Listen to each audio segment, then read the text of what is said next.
Hello అండి, అందరికీ నమస్కారం. Welcome to my story Pushpavalli. మరి ఇంకెందుకు ఆలస్యం, పదండి కథలోకి వెళ్ళిపోదాం.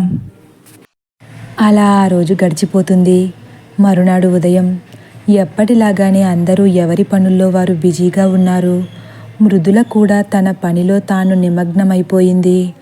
అరవింద్ మాత్రం మృదుల ఎప్పుడు పక్కకు తప్పుకుంటుందోనని ఎదురు చూస్తున్నాడు.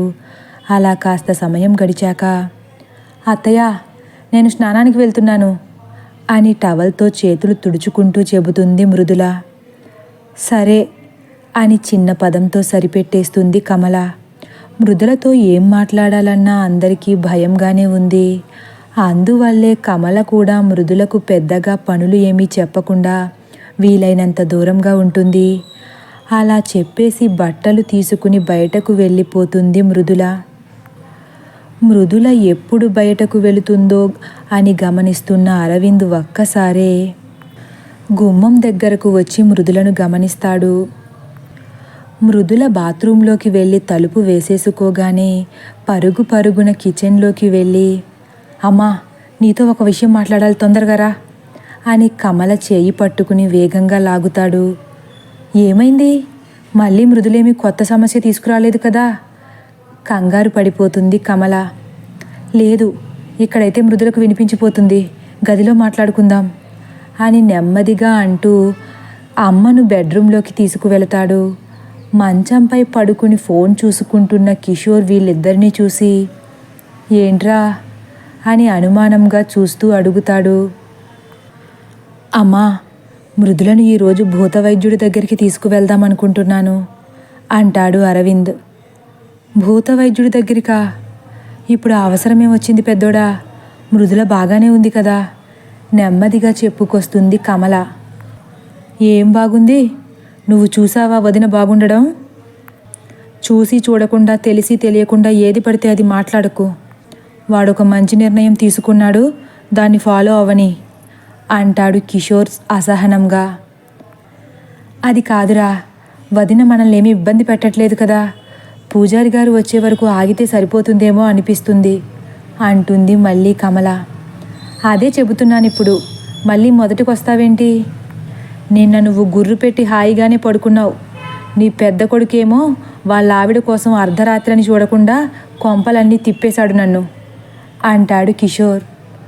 అవునా? ఆశ్చర్యంగా నోరెళ్ళబెడుతుంది కమల. అవును అని కిషోర్ ఇంకా ఏదో వెటకారంగా మాట్లాడుతుండగా అరవింద్ అడ్డుకుని, నువ్వు ఆగరా, వదిన వచ్చేస్తుంది, నేను చెప్పేది చెప్పనివి అంటాడు విసుగ్గా. వాడలాగే వాగుతాడు కానీ నువ్వు చెప్పు అంటుంది కమల. ఏం లేదమ్మా, రాత్రి మృదుల ఎక్కడికో వెళ్ళింది. ఇంట్లోనూ బయట ఎక్కడ చూసినా కనపడలేదు. ఎందుకైనా మంచిదని పూజారి గారి ఇంటికి కూడా వెళ్ళాము, అక్కడ కూడా కనపడలేదు. మళ్ళీ ఇంటికి వచ్చి చూసేసరికి తన ప్లేస్లో తను పడుకుని ఉంది సంశయంగా చెబుతాడు అరవింద్. అవునా? రాత్రి ఇంత జరిగిందా? మరి మమ్మల్ని ఎందుకు లేపలేదు పెద్దోడా? అయోమయంగా అంటుంది కమల. మీరు లెగిసి మాత్రం ఏం చేస్తారమ్మా? సైలెంట్గా వెళ్ళి మేమిద్దరం వెతకాల్సిందేగా. అది పక్కన పెట్టు, మృదులను ఎలాగైనా ఈరోజు భూతవైద్యుడి దగ్గరికి తీసుకువెళ్ళి తీరాలమ్మా ఆదుర్దాగా మాట్లాడతాడు అరవింద్. తప్పదంటావా? అయోమయంగా అడుగుతుంది కమల. తప్పదు అంటాడు అరవింద్. ఇంతకీ ఆ భూతవైద్యుడు ఎక్కడ దొరుకుతాడురా ఇప్పుడు అడుగుతుంది కమల. భూతం దొరికిందిగా, భూతవైద్యుడు కూడా ఏదోలా దొరుకుతాడులే, నువ్వేం కంగారు పడిపోకు అంటాడు కిషోర్.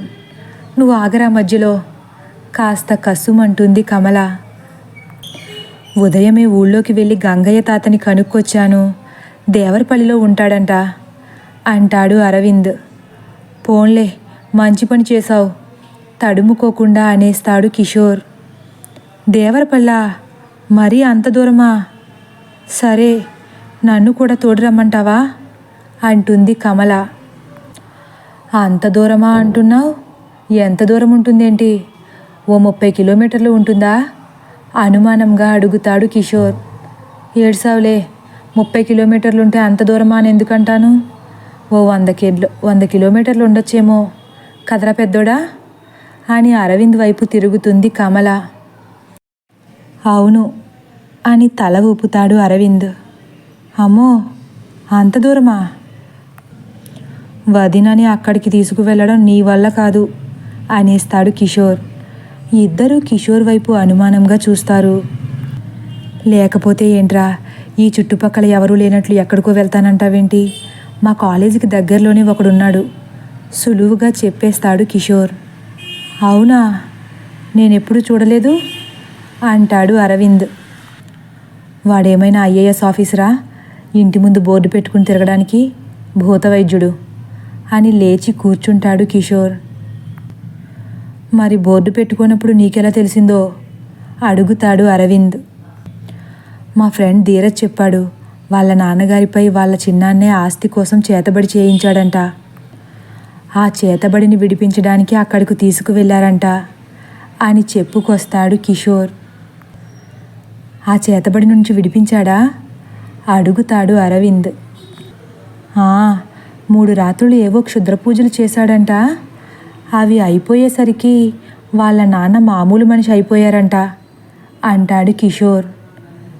సరిగ్గా తెలుసుకున్నావు కదా, నీకేమీ డౌట్ లేదు కదా మళ్ళీ అనుమానంగా అడుగుతాడు అరవింద్. ఇంత చెప్పాక కూడా డౌట్ ఎందుకురా? వాడు నా క్లోజ్ ఫ్రెండ్. నాతో ప్రతిరోజు ఈ విషయాలన్నీ షేర్ చేసుకునేవాడు. పోన్లే, ఇన్నాళ్ళకో మంచి పని చేశావు. అయితే వదినని ఉదయమే తీసుకువెళ్ళిపోదాం ఆదుర్దాగా అంటాడు అరవింద్. తీసుకెళ్ళిపోదాం కాదు, తీసుకువెళ్తాను అను. వాడు రాకపోతే రాకపోయాడులేరా, మనిద్దరం తీసుకువెళ్దాం అంటుంది కమల. నువ్వు రావడానికి వీల్లేదమ్మా, కిషోర్ వస్తేనే ఈ ప్లాన్ సక్సెస్ అవుతుంది అని అరవింద్ కిషోర్ వైపు చూస్తాడు. కిషోర్ ఒక్కసారే, నేనుంటేనే ఈ ప్లాన్ సక్సెస్ అవుతుందా? సుత్తి చెప్పకు. నేను రాను, నాకు సంబంధం లేదు. వెళ్తే నువ్వు ఒక్కడివే తీసుకెళ్ళు. సరిపోదనుకుంటే అమ్మ వస్తానంటుంది కాబట్టి అమ్మను తీసుకెళ్ళు. అంతేకాని మధ్యలో నన్ను లాగకు ఖచ్చితంగా చెప్పేస్తాడు కిషోర్. అలా పిచ్చివాగుడు వాగకు. ఇప్పుడు నేను వదిన దగ్గరికి వెళ్ళి పట్నం వెళ్దాం రా అంటే వస్తుందా? చచ్చినా రాదు. అసలే నిన్న నీ పిచ్చివాగుడుతో వదినకు అనుమానం రప్పించావు కాస్త అసహనంగా అంటాడు అరవింద్. భలే మాట్లాడుతున్నావురా. నేను వస్తానంటేనే వస్తుందా వదిన? నువ్వు మీ ఆవిడ నన్ను ప్రశాంతంగా బ్రతకనివ్వరా అంటాడు కిషోర్. అది కాదు, చెప్పేది పూర్తిగా విను, మధ్యలో డిస్టర్బ్ చేయకు. చెప్పు. ఇప్పుడు వదినను టౌన్కి రమ్మంటే 100 ప్రశ్నలు వేస్తుంది. నా ఊహ నిజమైతే ఎట్టి పరిస్థితుల్లోనూ రాదు అంటాడు అరవింద్. ఇప్పుడు నన్ను ఒప్పించి తీసుకురమ్మంటావా ఏంటి విసుగ్గా అంటాడు కిషోర్. ఆపు, చెప్పేది విని ముందు అని అరవింద్ కూడా విసుక్కుంటాడు. ముందు వాడేం చెబుతున్నాడో వినొచ్చు కదా అని కమల కూడా విసుక్కుంటుంది. ఏం చెబుతాడు? లాస్ట్కి ఈ సీన్ అంతా నా పేక్కి అంటగడతాడు నిష్ఠూరంగా చూస్తాడు కిషోర్. వాడి సంగతి నీకు తెలిసిందేగా, నువ్వు చెప్పు పెద్దోడా. నేనెందుకు అంటున్నానంటే, నిన్న రాత్రి మృదుల పదే కిషోర్ని హాస్పిటల్కి తీసుకువెళ్ళమని గొడవ చేసిందమ్మా. అందుకే వీడిని హాస్పిటల్కి తీసుకువెళ్దామని చెప్పి ఆ భూత వైద్యుడి దగ్గరకు తీసుకువెళ్దామని అంటాడు అరవింద్. నేను రాను, నాకు సంబంధం లేదని ముందే చెప్పేశాను. నన్ను ఈ మ్యాటర్లోకి లాగద్దు ఖచ్చితంగా చెప్పేస్తాడు కిషోర్. అరవింద్ ఒక్కసారి డీలా పడిపోతాడు. వాడిపోయిన అరవింద్ ముఖాన్ని చూసిన కమల, అలా అంటే ఎలా చిన్నోడా? మనమే ఏదో ఒకటి చేసి వదినలో ఉన్న ఆ పుష్పవల్లిని బయటకు తరమాలి కదా నచ్చ చెప్పడానికి చూస్తుంది కమల. అది కాదమ్మా, వీళ్లకు సాయం చేద్దామని చూసి నేను బుక్ అయిపోతున్నాను. అయినా తప్పదు కదా చిన్నోడా, వదినను ఇలాగే వదిలేద్దామా చెప్పు. ఈ 4 రోజుల నుంచి ఇంట్లో నవ్వు ఉంటే ఒట్టు. ఏదో పైకి అలా తిరుగుతున్నాం కానీ లోపల ఎంత భయపడుతున్నామో ఆ భగవంతుడికే తెలియాలి. నా మాట విని అన్నయ్య చెప్పినట్టు చెయ్యొచ్చు కదా. అది కాదమ్మా, ఆ అన్నయ్య భర్త కాబట్టి వదినలో ఎంత పుష్పవలి ఉన్నా ఏదో ఒక క్షణంలో భర్త అన్న కనికరంతో వదిలేస్తుంది. కానీ ఏదైనా తేడా వస్తే నన్ను మాత్రం అంత తేలిగ్గా వదలదు ఆ పుష్పవల్లి ముభావంగా అంటాడు కిషోర్. అంతదాకా రాణిస్తానా చెప్పు? నా మీద నమ్మకం లేదా? నీకేం భయం లేదు? నేను చెప్పినట్లు చేయరా ప్లీజ్, దీనంగా అడుగుతాడు అరవింద్. ఏం చేయాలో చెప్పి తగలడు. ఇప్పుడు వదిన వచ్చేసరికి నువ్వు హాల్లో కూర్చో, నేను నీ దగ్గరకు వచ్చి ఈరోజు నిన్ను హాస్పిటల్కి తీసుకువెళ్తానని చెబుతాను. నువ్వు వెంటనే సరే అని ఒప్పేసుకోకుండా నేను రాను రాను అని 2 సార్లు అను. రాననాలా? ఇప్పటి వరకు రా రా అని పిలిచి రానని చెప్పమంటున్నావేంటి? అలా అంటేనే వదినకు అనుమానం రాదు. లేకపోతే మనిద్దరం కలిసి ఏదో ప్లాన్ చేసి వదినను బయటకు తీసుకువెళ్తున్నామని అర్థమైపోతుంది అంటాడు అరవింద్. ఓ అదా, సర్లే, తర్వాత ఏం చేయాలో చెప్పు. నేనేమో పదే పదే రమ్మని పిలుస్తాను. అప్పుడు వదిన కల్పించుకుని నీకు హాస్పిటల్కి వెళ్ళమని చెబుతుంది. అప్పుడు కూడా వెంటనే ఒప్పేసుకోకుండా కాస్త బెట్టు చెయ్యి.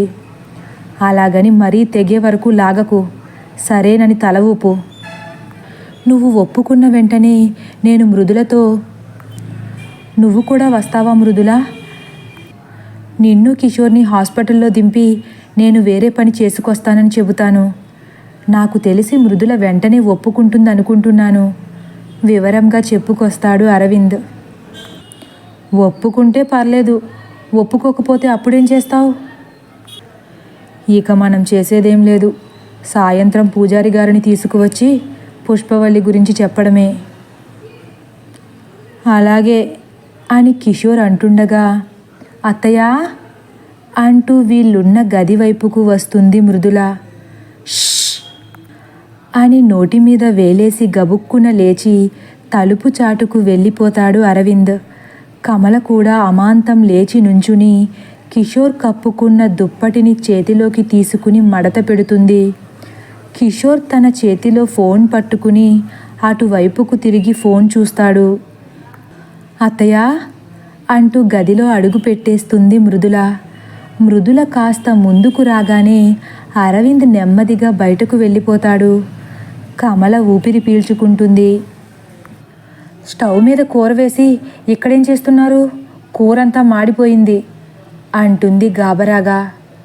మాడిపోయిందా అని గబుక్కున దుప్పటి పక్కన పడేసి బయటకు పరిగెడుతుంది కమల. కంగారు పడకండి, స్టవ్ ఆఫ్ చేసేశాను అంటూ కమల వెనకే వెళుతూ ఒక్కసారే వెనక్కి చూస్తుంది మృదుల. కిషోర్ ఏమీ పట్టనట్లు అటువైపు తిరిగి ఫోన్ చూస్తుండడంతో, కిషోర్ ఎప్పుడు చూసినా ఫోన్తోనే ఉండకుండా కాసేపు చదువుకోవచ్చుగా, నెక్స్ట్ మంత్ ఎగ్జామ్స్ ఉన్నాయన్నావుగా, బాధ్యతగా చెబుతుంది మృదుల.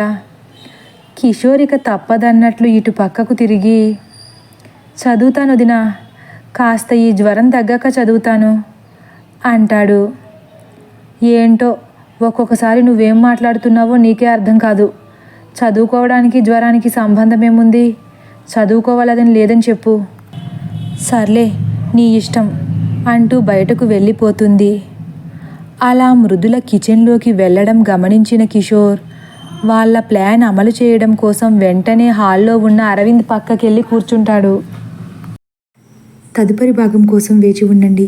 ఒకవేళ నా కథ కానీ మీకు నచ్చినట్లయితే లైక్ చేసి సబ్స్క్రైబ్ చేయడం మర్చిపోకండి. Thank you for watching.